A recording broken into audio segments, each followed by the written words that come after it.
Alam semesta belum dicipta. Beliaulah alam pertama yang dicipta.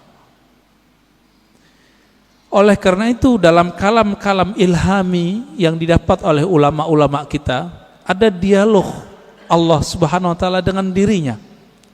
Beberapa ulama mengatakan ini hadis. Saya teliti, ini bukan hadis yang bersambung. Ini hanya kalam-kalam ilhami. Apa kata Allah Ta'ala? Kuntu kanzan makhfiyan. Aku adalah perbendaharaan yang tersembunyi. Yang disebut dalam hadis Bukhari, Kanallahu wala syai'a ma'ah. Allah ada, tiada satu pun bersamanya. Rahasia, sangat rahasia. Lalu Allah mengatakan, fa ahbabtu an u'rafa. Lalu aku ingin dikenal. Aku cinta dikenal. Jadi yang boleh narsis itu cuma Allah. Yang boleh suka popularitas itu cuma Allah. Karena Allah punya rahasia disebut kanzan makhfiyan. Aku ingin dikenal, fa khalaqtul khalqa. Aku ciptakanlah makhluk. Siapa makhluk pertama? Allah ciptakanlah apa yang kita sebut dengan tiupan pertamanya. Allah meniup. Ini jangan salah faham. Ini contoh ayatnya. Fanafakhtu fihi min ruhi. Aku tiupkan dari rohku. Allah menyebut zatnya, rohnya. Maka Allah menamakan zatnya dengan roh, ruh. Hembusannya itu menjadilah apa yang kita sebut sekarang dengan Nur Muhammad sallallahu alaihi wasallam. Tapi sebelum Nur Muhammad, Allah itu mengenalkan dirinya bahwa dialah Ahad.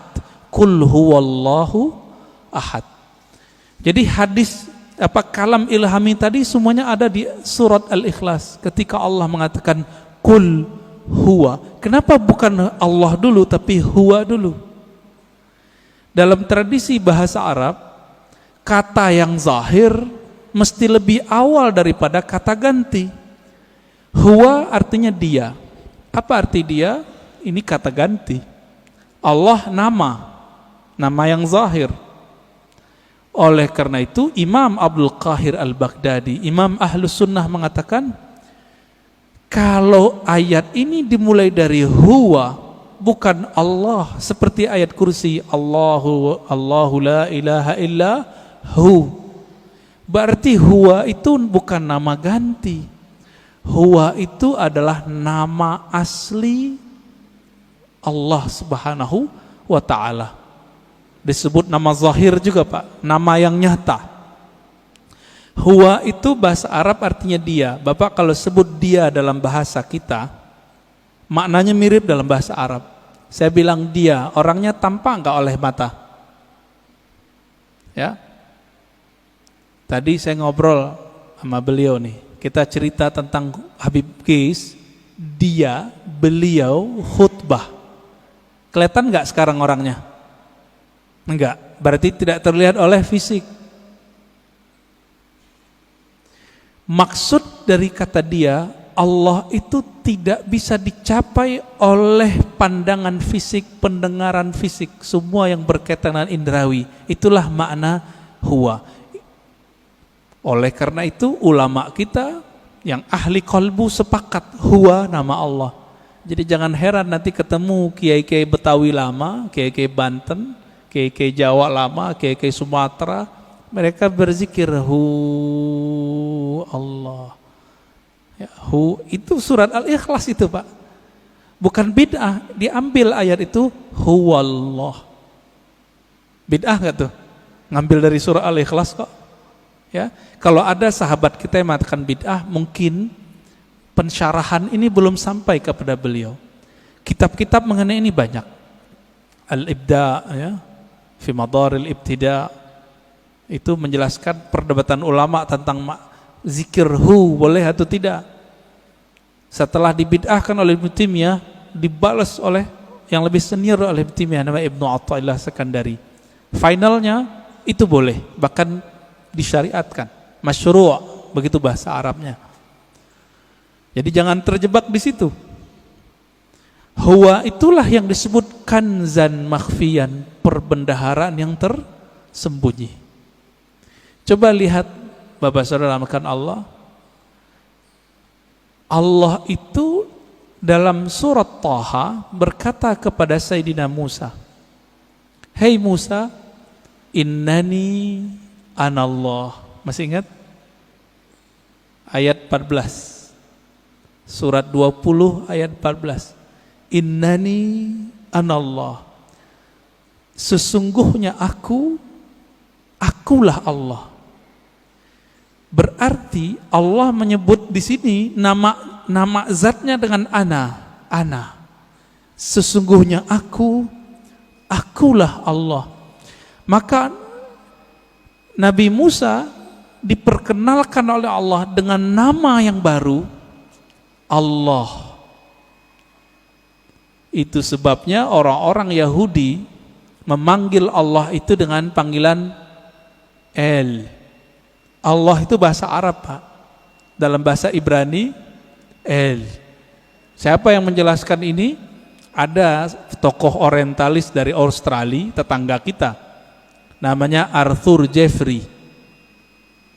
Bisa 19 bahasa, Pak. Tapi sampai mati dia nggak percaya Quran dari Allah. Meneliti Quran, meneliti hadis, tapi nggak percaya bahwa Al-Quran dari Allah. Emang hidayah itu nggak masuk ke akal, hidayah itu masuk ke kolbu. Jadi kalau Bapak ngaji, diakal-akali, itu dalam pikirannya nolak terus tuh apa yang saya katakan dari awal sampai sekarang. Maka kalau ngaji, jadikan akal itu tunduk kepada kolbu. Kolbu itu mainnya dengan rasa. Rasa yang dipakai oleh kolbu berbeda dengan rasionalitas yang dipakai oleh akal. Banyak ya. Teman kita nggak pernah merasakan khusyuk, dia bilang mustahil khusyuk. Dia nggak pernah coba, dia bilang nggak ada. Ya, sama kayak orang nggak menikah, nggak tahu nikmatnya malam pertama, dia bilang nggak ada tuh nikmatnya nikah. Mirip-mirip begitulah kira-kira. Bapak Ibu Saudara makan Allah. Jadi ketika disebut huwallah, huwa itu adalah perbendaharaan yang tersembunyi. Lalu Allah mengenalkan dirinya menjadi Allah. Nah, proses dari huwa ke Allah ini panjang.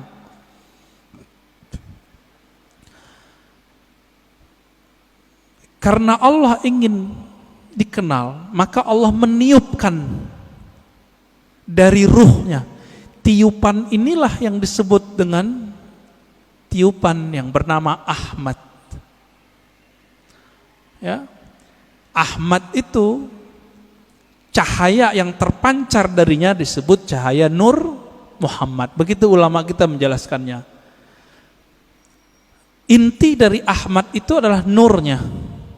Maka sebagaimana disebutkan dalam hadis Imam Bukhari, innallaha yanzuru ila qulubikum. Allah memandang ke sentral jiwamu. Apa sentral jiwamu? Yaitu qalbu. Qalbunya Ahmad adalah Nur Muhammad. Maka Allah pandanglah nur itu. Pernah enggak Bapak Ibu saudara makan Allah, waktu dulu kita sekolah, kita dipelototin oleh guru kita? Keringetan enggak? Keringetan ya? Atau kita baru jatuh cinta dengan seseorang, terus kita dipelototin nama dia, beradu mata, keringat dingin Pak, yang pernah jatuh cinta. Ya, mau jatuh cinta lagi nggak Pak? Ya, jatuh cinta tuh enak tapi capek, ya, capek di jantung itu, deg-degan terus, ya. Tapi enak Pak ya, kayaknya mau coba lagi nih, berkeringat. Maka di saat Allah Subhanahu wa ta'ala, sang pemilik ruh, sang peniup, memandang kepada hasil tiupannya yang bernama nur itu, berkeringatlah nur itu, meneteslah dari nur itu yang disebut 124.000 tetesan. Itulah rahasianya filosofinya, hikmahnya, kenapa jumlah para nabi dan rasul 124.000. Hadis Imam Al-Hakim juga itu. Kok bisa 124.000? Ya ini dalilnya. Dalil rohaninya, dalil zawq qalbiyahnya. Yang Allah pandang apa? Nur Muhammad sallallahu alaihi wasallam. Yang itu yang Nabi Muhammad sallallahu alaihi wasallam mengatakan, kuntu nabiyan, aku sudah diangkat jadi nabi.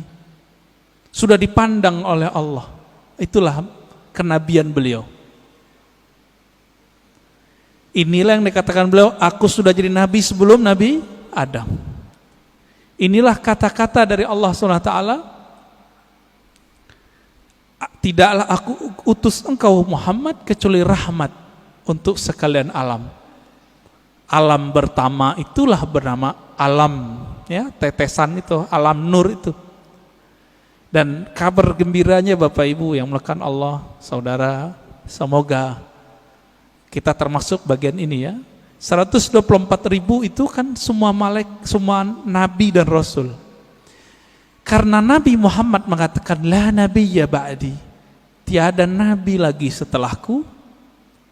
124.000 itu masih ada enggak? Masih.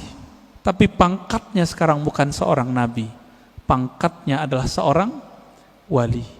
Ala inna awliya Allah la khaufun alaihim wala hum yahzanun. Tapi qalbunya itu warisan dari qalbunya para nabi.